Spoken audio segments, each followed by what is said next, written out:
सम, ताली और खाली। जी हाँ, ये तीन वो ताल के अंग हैं जो बहुत ही प्रमुख हैं और जिसके बिना ताल की कल्पना भी नहीं की जा सकती। नमस्कार, मैं आपके साथ मयंक प्रभाकर, आपके संगीत के चैनल मयंक प्रभाकर पर। पिछली वीडियो में हमने जाना था ताल के बारे में और आज हम यहाँ जान रहे हैं सम, ताली और खाली, जो कि ताल के बहुत ही प्रमुख अंग हैं। और हम अगर ये कहें कि सम, ताली और खाली के बिना हम ताल की कल्पना नहीं कर सकते तो ये अतिशयोक्ति नहीं होगी। और वास्तव में हम सम, ताली और खाली के बिना ताल की कल्पना कर भी नहीं सकते।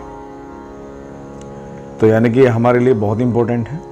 चलिए हम आज इन तीनों के बारे में बहुत डिटेल में जानेंगे, इनकी डेफिनेशन भी समझेंगे, कंप्लीट डेफिनेशन क्या है, ठीक है।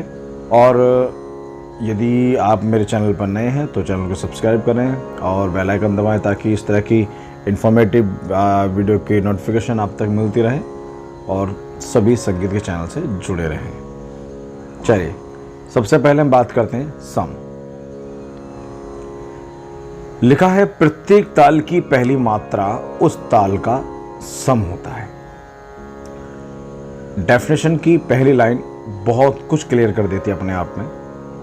देखिए, ताल की पहली मात्रा, आपने देखा होगा जब भी हम कोई ताल लिखते पढ़ते हैं, कहरवा, दादरा, तीन ताल, जप ताल, एक ताल, चार ताल, कोई सी भी, इन सभी की जो पहली मात्रा है वो उस ताल का सम होता है। अब ये अलग बात है कि उस ताल में कितनी मात्राएं हैं। जैसे कहरवा ताल में 8 हैं, दादरा ताल में 6 हैं, तीन ताल में 16 हैं, एक ताल में 12 हैं, चार ताल में 12 हैं, झप ताल में 10 हैं। कितनी भी मात्रा हैं उससे कोई फर्क नहीं पड़ता। लेकिन यहां बात ये समझनी पड़ेगी आपको कि ताल की जो पहली मात्रा है, फर्स्ट, पहले नंबर की, चाहे उस पर कोई बोल लिखा है, वो उस ताल का सम होता है। गीत या गत्तों की बंदिश में जिस ताल पर सबसे अधिक जोर मालूम होता है उस स्थान को हम सम कहते हैं। ये सेकंड इंपॉर्टेंट लाइन है इस डेफिनेशन की, इसको बड़ा ध्यान समझ लीजिए। यानी गीत या गतों में जो भी हम ताल की चीज़ें बजाते हैं उनमें, या फिर किसी भी गीत में, चाहे वो भजन हो, कव्वाली हो, बॉलीवुड हो या आपका कोई फोक हो, किसी भी तरह का, उन गीतों में जिस स्थान पर सबसे ज़्यादा जोर मालूम होता है, भारीपन महसूस होता है, उस स्थान को हम सम कहते हैं। अब पहली और इस लाइन को अगर समझें दोनों को तो एक ही निचोड़ निकलता है, यानी कि ताल की जो पहली मात्रा है उस पर हमें इस तरह का जोर मालूम होता है, इसलिए उस स्थान को हम सम कहते हैं। आप देखिए, कभी भी आप कहरवा ताल या तीन ताल को बोलिए, इसका जो पहली मात्रा है उस पर आपको ऑटोमेटिकली आपको उस पर जोर महसूस होगा। दादर ताल आप बोलिए, उसकी जो पहली मात्रा है उस पर ऑलरेडी आपको जोर महसूस होगा। तीन ताल आप बोलिए, उसकी पहली जो मात्रा है उस पर आपको ऑटोमेटिकली जोर महसूस होगा और वही स्थान सम कहलाता है। अब आपको मैं किसी और तरीके से समझाता हूँ। आप मान लीजिए कोई गाना सुन रहे हैं, आप कहीं घूम रहे हैं, गाड़ी में हैं या कहीं सफ़र कर रहे हैं या घर पे हैं, आप कोई गाना सुन रहे हैं तेज आवाज़ में या मीडियम साउंड पे, तो गाते गाते आपने देखा होगा बहुत लोगों में ऐसा होता है, गाते गाते आपके उस गाने में कहीं ना कहीं आपके पैर चलने लगते हैं ऑटोमेटिकली, बैठे बैठे हाथ चलने लगते हैं, चुटकी बजाने लगते हैं, आप कभी कभी आप गर्दन हिलाने लगते हैं पर्टिकुलर उस गाने में अकॉर्डिंग टू रिदम, आप ताली बजाने लगते हैं कभी कभी अकॉर्डिंग टू सॉन्ग। इसका मतलब क्या है, वो जो चीज़ है वो उस ताल का सम है, ठीक है। अब ताल का प्रारंभ भी उसी स्थान अर्थात सम से ही होता है। ये तो आपको क्लियर हो गया, क्योंकि पहली मात्रा है सम है तो वो उसी स्थान से शुरू होगा और ताल का जो प्रारंभ है उस स्थान से शुरू होगा और ताल भी उसी स्थान से शुरू होगी। और ये आपको मालूम ही है, ताल में सम के लिए क्रॉस चिन्ह का प्रयोग किया जाता है। आप देखिए, जो भी तीन ताल है उसके पहली मात्रा के नीचे आपको क्रॉस दिखाई देगा, यानी कि वही उस ताल का सम है। कहरवा ताल पहली मात्रा पर उसके धा के नीचे सम लगा हुआ है, दादर ताल तो उसमें पहली मात्रा धा है तो उसके नीचे आपका ये आपको चिन्ह मिलेगा क्रॉस। जब ताल है धी पहली मात्रा तो उसमें आपको क्रॉस का चिन्ह लगा दिखाई देगा। तो ये आपका सम की पहचान है। ठीक है, अगर कोई आपसे पूछे सम के लिए आप किस चिन्ह का प्रयोग करते हो, आप कह सकते हैं हम क्रॉस चिन्ह का प्रयोग करते हैं। ठीक है, किसे कहते हैं भाई सम, आप बिल्कुल सामान्य भाषा में समझा दीजिए कि जो गाने को गाते हुए या ताल को बजाते हुए या सुनते हुए जिस स्थान पे हमें सबसे ज़्यादा जोर मालूम दे, ये जोर महसूस हो, वो स्थान सम कहलाता है। ठीक है, जितने भी सभी गाने वाले हैं या कोई वाद्य बजाने वाले हैं उन सभी को इसकी जानकारी बहुत ही आवश्यक रूप से होनी ही चाहिए। और जानकारी आपको इसकी बहुत ही बारीकी से और बहुत ही मजबूत तरीके से प्रैक्टिकली जानकारी इसकी होनी चाहिए। आप गाना सीख जाएं लेकिन आपको ताल का सम ना मालूम हो तो आप बेताला हो जाएंगे, ये बिल्कुल निश्चित है। गाने का सम नहीं मालूम आपको, ताल का सम नहीं मालूम, तो आप गाना किस प्रकार गाएंगे मैं तो कल्पना नहीं कर सकता। ठीक है, तो यानी कि आपको सम की जानकारी बहुत आवश्यक रूप से होनी चाहिए। मैं समझता हूँ आपको डेफिनेशन समझ में आई होगी। अब आगे बढ़ते हैं ताल के अगले दो प्रमुख अंग ताली और खाली के। ठीक है, चलिए सबसे पहले बात करते हैं ताली के बारे में।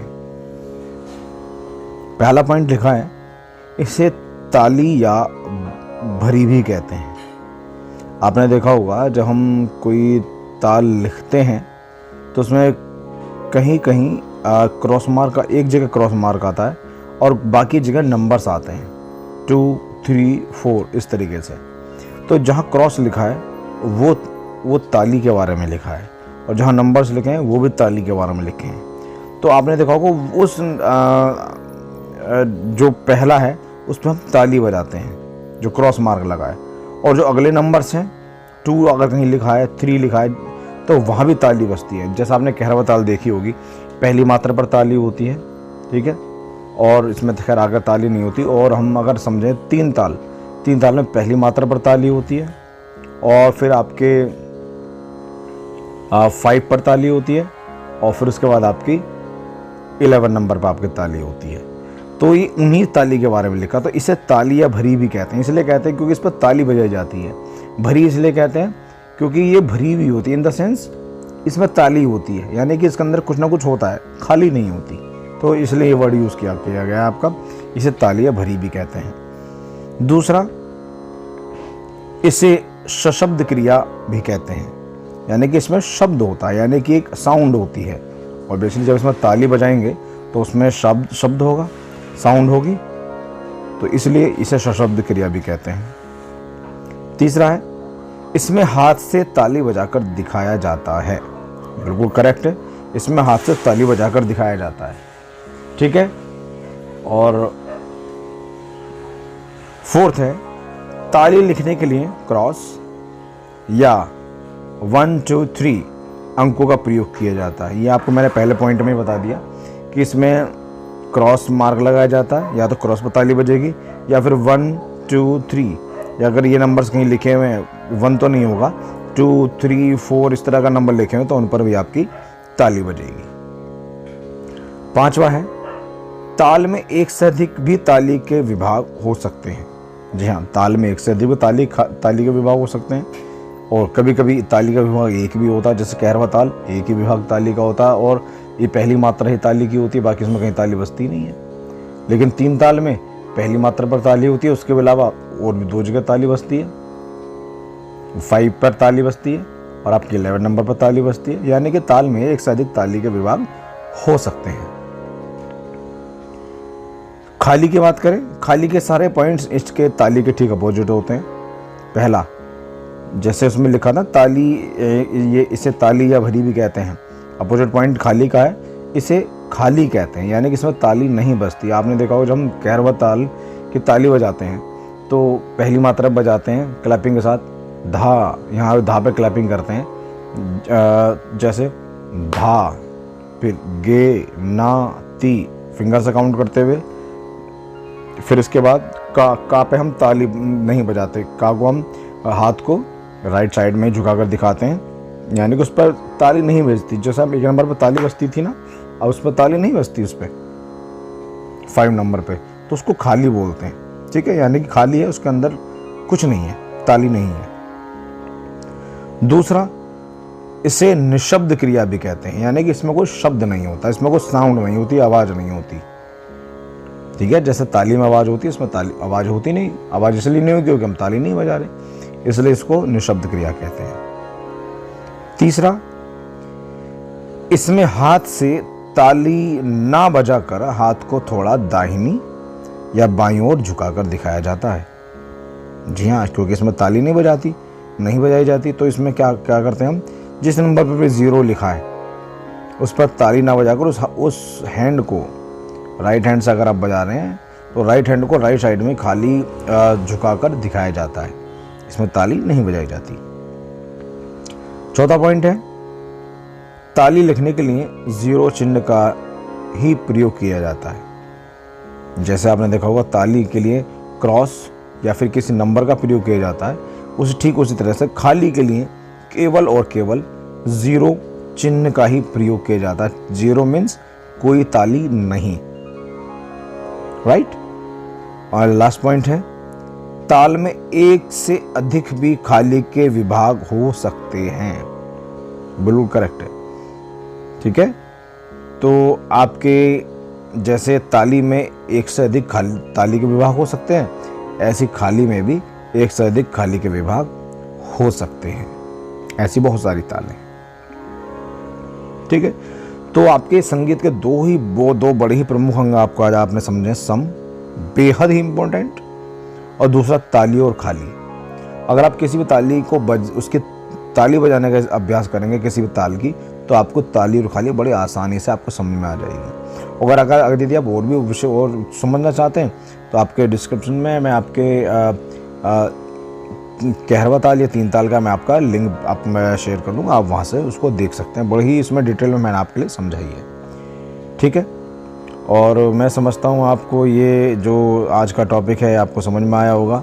आपने बहुत बड़े ही सरल तरीके से मैंने आपको ये समझाया भी है, और मैं समझता हूँ आपको बड़े ही आसानी से समझ में आया भी होगा। और नहीं आया है तो आप इसको 1-2 बार आप इसे देखेंगे, सुनेंगे तो आपको समझ में आ जाएगा। वीडियो आपको कैसी लगी मुझे ज़रूर कमेंट बॉक्स में लिखें। आप क्या समझ में आया वो भी लिखें, क्या समझ में नहीं आया आप वो भी लिखें। और आप जब लिखें तो साथ में अपना नाम और अपने स्थान का नाम आप ज़रूर लिखा करें कि आप किस स्थान से हैं। मैं भी जानना चाहता हूँ कि आप कहाँ से मुझसे जुड़े हुए हैं। मुझे बड़ा अच्छा लगता है जब मैं आपके कमेंट्स पढ़ता हूँ कि आप बहुत दूर से मेरे से जुड़े हुए हैं, और यकीन मानिए ये मेरी ताकत को बढ़ाता है और मेरे इंटरेस्ट को भी बढ़ाता है, और ये मुझे प्रेरित करता है कि मैं आपके लिए और अच्छे से अच्छी चीज़ आपके लिए प्रेजेंट करूं।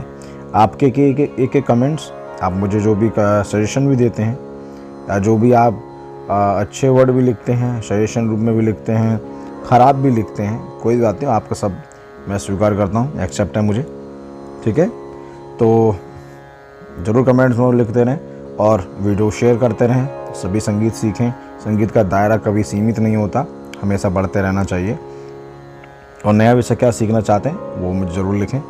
ठीक है, चलिए मिलते हैं नेक्स्ट वीडियो में, और चैनल सब्सक्राइब करते रहें। मिलते हैं नेक्स्ट वीडियो में। Okay, bye bye, take care.